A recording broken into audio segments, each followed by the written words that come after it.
Bonjour à vous tous. Voilà, il me revient le privilège de clôturer cette manifestation de ce matin qui révèle à la fois les inquiétudes que vous avez par rapport à ce projet qui se profile, mais aussi votre passion du métier, votre passion de votre entreprise. Je salue le courage des directeurs qui ont accepté de venir.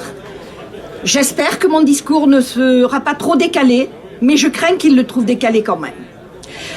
Je suis élue sénatrice de la Dordogne depuis le mois d'octobre et je siège au groupe communiste républicain, citoyen et écologiste.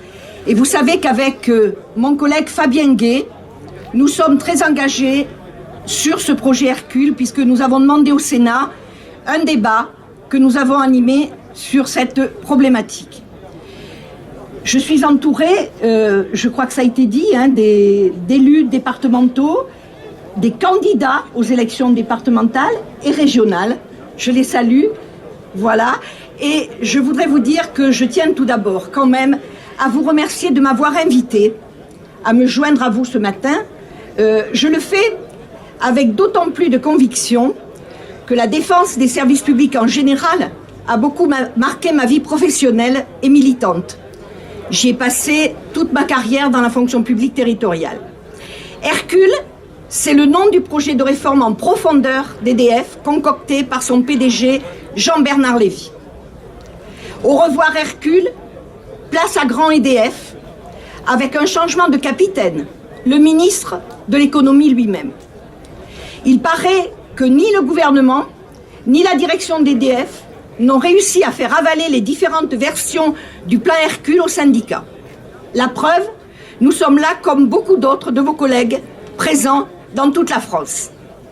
Et pour cause, Hercule ou grand EDF, c'est bonnet blanc et blanc bonnet. La vérité, c'est qu'en pleine crise sanitaire, le gouvernement s'est lancé, pour ainsi dire, en catimini, dans la réorganisation du secteur électrique français. Le prétexte qui a été avancé, c'est renforcer la contribution d'EDF à la transition écologique. Mais c'est un prétexte fallacieux, il faut le dire, quand la vérité, c'est bien la poursuite du processus de libéralisation engagé en 1996 qui se profile avec Hercule. La division d'EDF en 3 parties, dont une privatisable annonce un démantèlement dont on sait, et ce fut le cas pour France Télécom, ce fut le cas pour GDF ou encore la SNCF, que le résultat, ce sont des prix qui explosent pour les usagers et des conditions de travail des salariés dégradées.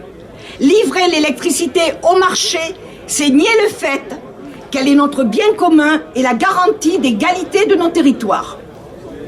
Où que nous habitions, vous le savez, nous avons accès à l'électricité à un prix accessible au plus grand nombre grâce aux tarifs réglementés, même si, depuis quelques années, des fournisseurs alternatifs ont quelque peu changé la donne.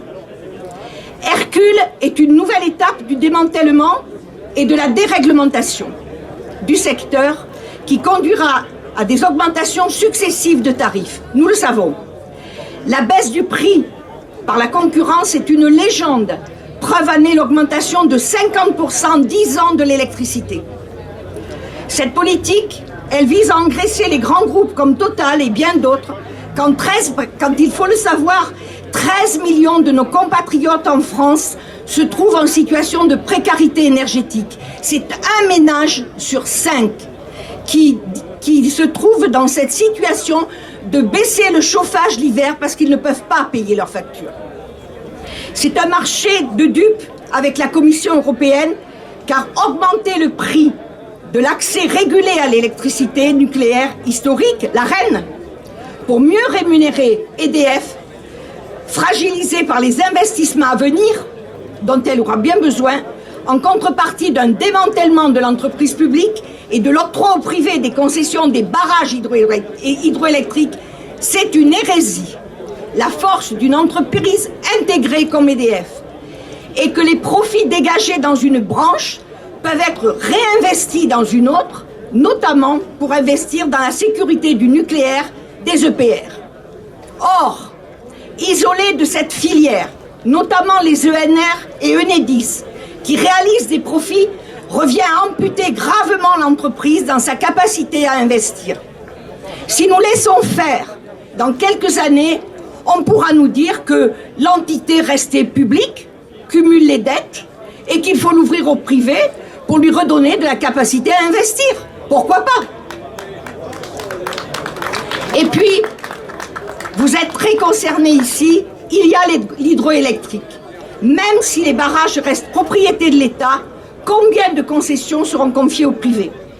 Il faut là encore sortir l'hydroélectricité des logiques de concurrence, comme d'ailleurs l'ensemble de la production électrique française, qu'elle soit nucléaire, solaire ou éolienne.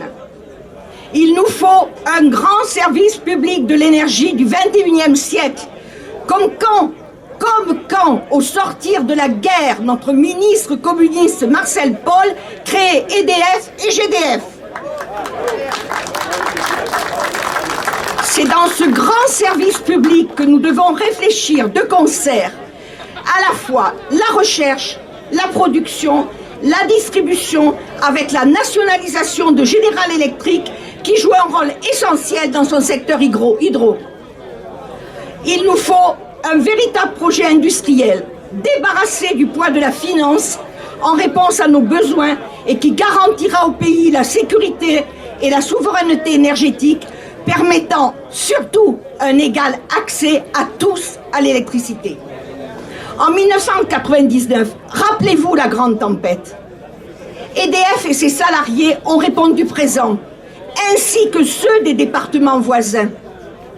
Qu'en serait-il demain si EDF est démantelé avec Direct Énergie qui aurait le monopole sur une région, Total sur une autre et EDF sur une troisième? Le mix énergétique français est un exemple de production électrique décarbonée capable de répondre aux besoins de la population et de la nécessaire transition énergétique. Nous sommes compétitifs en matière d'énergie propre et c'est un atout considérable dans notre lutte contre le réchauffement climatique. Je conclurai en disant que des transports à l'énergie, en passant par l'hôpital, et nous venons de vivre cette crise sanitaire, nous avons vu dans quelle situation se trouvent aujourd'hui nos centres hospitaliers. Tout nous démontre la nécessité d'avoir des services publics de qualité, des biens communs que nous ne cesserons de défendre, car ils restent et demeureront toujours, nos services publics, le patrimoine de ceux qui précisément n'en ont pas.